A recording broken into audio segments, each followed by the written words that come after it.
Hello everyone, this is Chris with CricketUsers.com, and I'm looking at the Samsung Galaxy Note 3. This last Friday, the 4.4 KitKat update was passed on to users, and I think now more than ever it is appropriate to look at AT&T devices because these are some of the devices that will be able to go on Cricket Wireless soon, and soon the CDMA devices will start falling off the network as users won't be able to switch to new devices. They won't be able to do any ESN changes. Look for that in the next couple of months. In turn, it will be easier to swap out your devices once it's on AT&T's network, because GSM phones, as most of you know, are controlled by SIM cards. Basically, you will be able to take it out of one device and place it into another device to activate it. Sometimes you have to reboot, sometimes you have to enter appropriate APNs. Now, talking about this KitKat update specifically, I really didn't notice many changes on the surface. I'm going to put a link in the description below where you can look at where Google talks about some of the features of KitKat 4.4.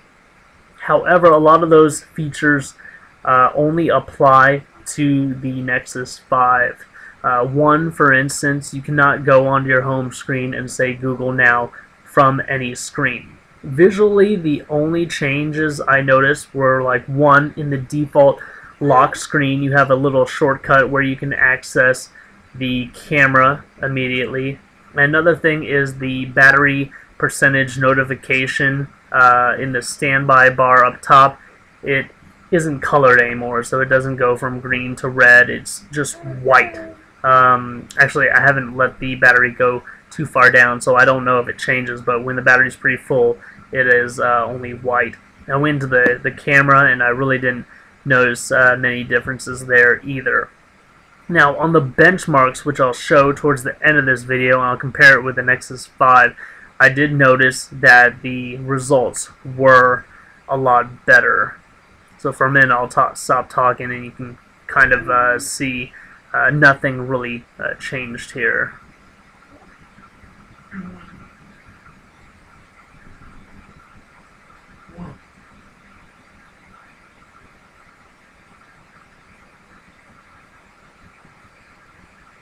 Here are the new build numbers, kernel, baseband, and Android version. And now let's go into the benchmarks.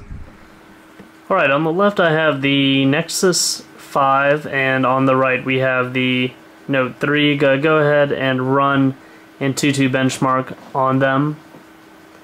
The Nexus 5, of course, has only known KitKat, whereas I just upgraded the Note 3 to KitKat. After this benchmark is done, I'm going to show you a program called ACDisplay. Kind of neat, works really well on AMOLED displays. Basically, it can give you a little preview notification of what's happening on your device, what new notifications you've gotten, and gives you a preview without really turning the device completely on. And it didn't work prior to KitKat because it needs some special permissions that were only available in the KitKat OS. The brightness is a little bit higher on the Nexus 5. I believe that's just because of the settings right now. It is worth it to note that the Nexus 5 has always kind of performed slowly on benchmarks. From what I can read, it's because not all of the cores are in use all the time. You'd think on a benchmark it would be stressing it enough to keep all of the cores active.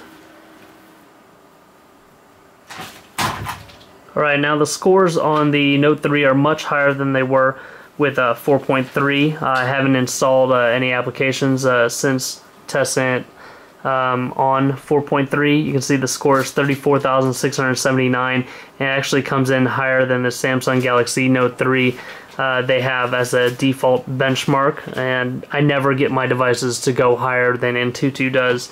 with their like default ones. Let's go into the details. You can see the Nexus 5 scored 22,173. Go into the details there too. Both running 4.4.2.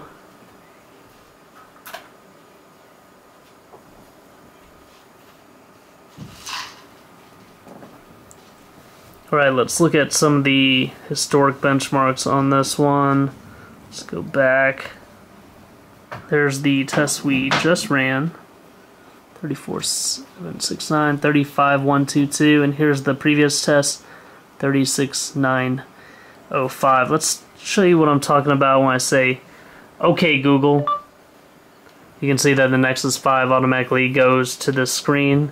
Basically, no matter what screen you're on your home screen, whereas the Note 3 will not. Now, it won't work when the device is off. Let's go ahead and turn it off. Okay, Google. As you can see, it didn't go anywhere. Now, let me talk about ACDisplay. This wasn't working until I changed the default MMS app to Hangout.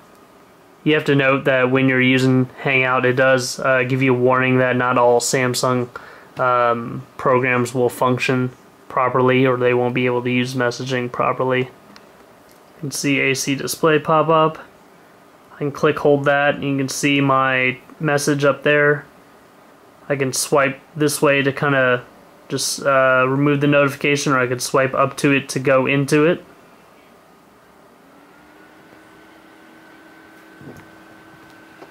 Let's send ourselves another notification so I can get back to that. I can click the missed calls to put that into the area where I can see the preview.